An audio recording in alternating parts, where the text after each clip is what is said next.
गुरु प्यारी साध संगत जी, प्यार से कहना धन निरंकार जी। आई साध संगत जी, दास उम्मीद करता है सतगुरु माता जी की कृपा से, रहमतों से आप सभी बहुत ही अच्छे होंगे। साध संगत जी, आज की साखी ईश्वर जो भी करता है अच्छा ही करता है। साध संगत जी, ऐसे ही बताया कि वीरबल एक ईमानदार तथा धर्मप्रिय व्यक्ति था। वह प्रतिदिन ईश्वर की आराधना बिना नागा किया करता था। साध संगत जी, इससे उसे नैतिक व मानसिक बल प्राप्त होता था। वह अक्सर कहा करता था कि ईश्वर जो कुछ भी करता है मनुष्य के भले के लिए ही करता है।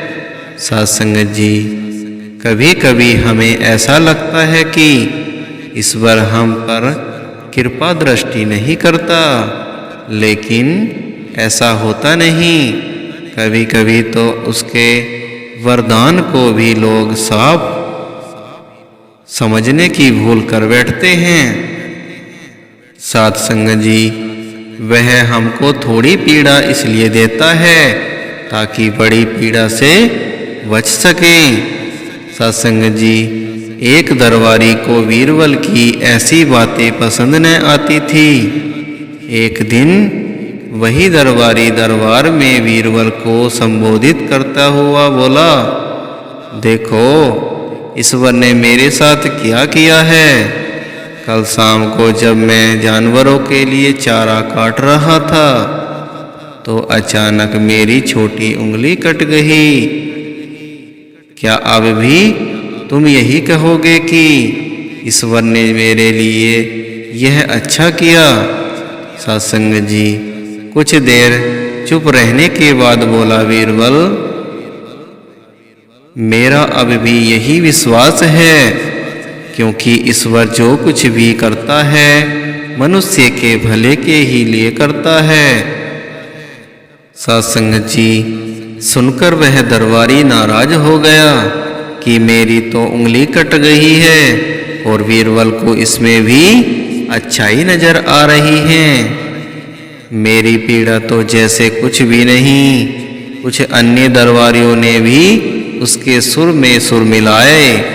सत्संग जी, तभी बीच में हर्षते करते हुए बादशाह अकबर बोले, बीरबल, हम भी अल्लाह पर भरोसा रखते हैं, लेकिन यह तुम्हारी बात से सहमत नहीं।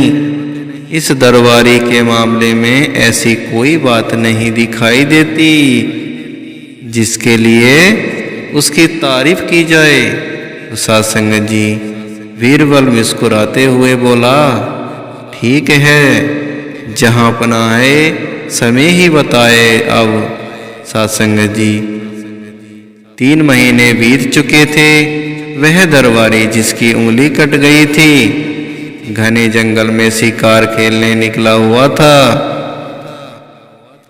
एक हिरन का पीछा करते हुए वह भटक कर आदिवासियों के हाथों में जा पड़ा। सत्संग जी, वे आदिवासी अपने देवता को प्रसन्न करने के लिए मानव बलि में विश्वास रखते थे, अतः वे उस दरबारी को पकड़कर मंदिर में ले गए बलि चढ़ाने के लिए। लेकिन जब पुजारी ने उसके शरीर का निक्षेप किया तो हाथ की एक उंगली कम पाई। सत्संग जी, नहीं, इस आदमी की बलि नहीं दी जा सकती। मंदिर का पुजारी बोला, यदि 9 उंगली वाले इस आदमी को बलि चढ़ा दिया गया तो हमारे देवता बजाय प्रसन्न होने के क्रोधित हो जाएंगे। अधूरी वाली उंगली उन्हें पसंद नहीं है। हमें महामारियां बढ़ा या सूखे का प्रकोप झेलना पड़ सकता है, इसलिए इसे छोड़ देना ही ठीक होगा। साध संगत जी, वह उस दरबारी को मुक्त कर दिया गया। अगले दिन वह दरबारी दरबार में बीरबल के पास आकर रोने लगा। वह तभी बादशाह भी दरबार में आ पहुँचे और उस दरबारी को बीरबल के सामने रोता देखकर हैरान रह गए। साध संगत जी, वह बोले कि तुम्हें क्या हुआ, रो क्यों रहे हो? अकबर ने सवाल किया। जवाब में उस दरबारी ने अपनी आप बीती विस्तार से कह सुनाई। वह बोला, अब मुझे विश्वास हो गया है कि ईश्वर जो भी करता है मनुष्य के भले के लिए ही करता है। यदि मेरी उंगली न कटी होती तो निश्चिंत ही आदिवासी मेरी बलि चढ़ा देते। साध संगत जी, इसलिए मैं रो रहा हूँ, लेकिन ये आंसू खुशी के हैं। मैं खुश हूँ क्योंकि मैं जिंदा हूँ। बीरबल के ईश्वर पर विश्वास को संदेह की दृष्टि से देखना मेरी भूल थी। अकबर ने मंद मंद मुस्कुराते हुए दरबारी को और देखा, जो सिर झुकाए चुपचाप खड़े थे। अकबर को गर्व महसूस हो रहा था कि बीरबल जैसा बुद्धिमानी उस दरबारी में से एक है। साध संगत जी, आज की साखी से हमें सीख मिलती है कि जो ईश्वर करता है मनुष्य के लिए वो सब अच्छा ही होता है। क्योंकि साध संगत जी, ईश्वर जो भी करता है वो अच्छे के लिए ही करता है। साध संगत जी, हमें ये कभी भी नहीं सोचना चाहिए दुख में कि हमें ईश्वर ने ये दुख दिया है।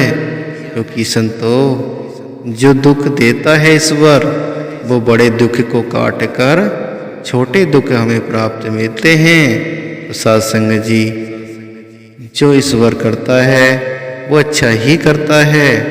इस निरंकार दातार की रहमतें यूं ही सभी संतों पर बरसती रहे। सतगुरु माता जी की कृपा सभी पर बनी रहे, ऐसी कृपा करना।